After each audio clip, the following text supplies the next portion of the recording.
Dans l'épisode précédent, on a parlé de partager ses présentations sur Internet, sur SlideShare.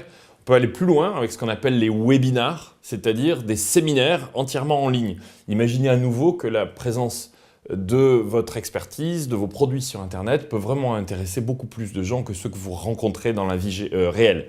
Donc vous pouvez tout simplement parler à une caméra comme je le fais, puis faire appel à des pros comme Mirada pour créer du contenu vidéo que vous allez mettre à disposition sur Internet, sur les mobiles.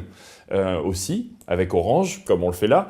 Mais vous pouvez aussi, bien sûr, créer un événement en ligne. C'est-à-dire que vous allez tweeter, vous allez mettre sur Facebook qu'à telle heure, tel jour, à 10h du matin, on va parler de tel ou tel sujet. Et puis, vous prévoyez à l'avance, évidemment, de l'annoncer sur Internet. Et comme si vous alliez organiser une présentation physique de présentation de vos produits, eh bien, vous le faites sur Internet, en temps réel ou pas, vous pouvez l'enregistrer, ou alors le mieux c'est de le faire sous forme de webinar. Donc vous pouvez utiliser un site comme Ustream qui permet d'envoyer de la vidéo en temps réel sur Internet.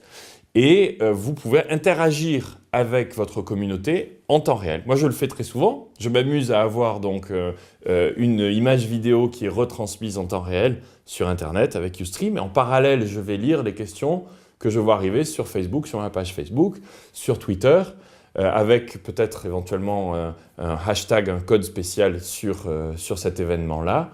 Et puis, je réponds aux questions en temps réel. Souvent, une session d'une demi-heure, 1 heure, et vous pouvez prendre toutes les questions que les internautes souhaitent poser, sans filtre, c'est beaucoup mieux. Et vous allez voir que souvent, si vous créez l'événement régulièrement comme ça, vous allez avoir un nombre important de personnes qui le suivent. L'extrême, bien sûr, c'est le web, ma conférence, dans lequel vous avez 3000 personnes dans la salle.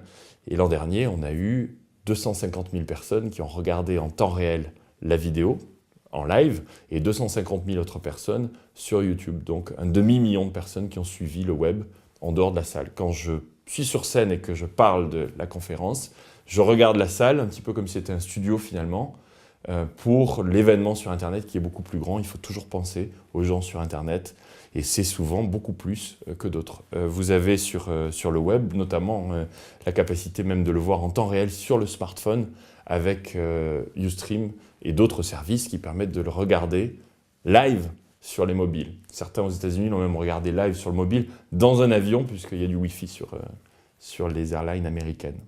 Le webinar, vous créez un événement sur Internet, ensuite stockez-le, diffusez-le, créez-le de manière professionnelle ou tout simplement amateur en mettant votre petite caméra, ça marche très bien aussi.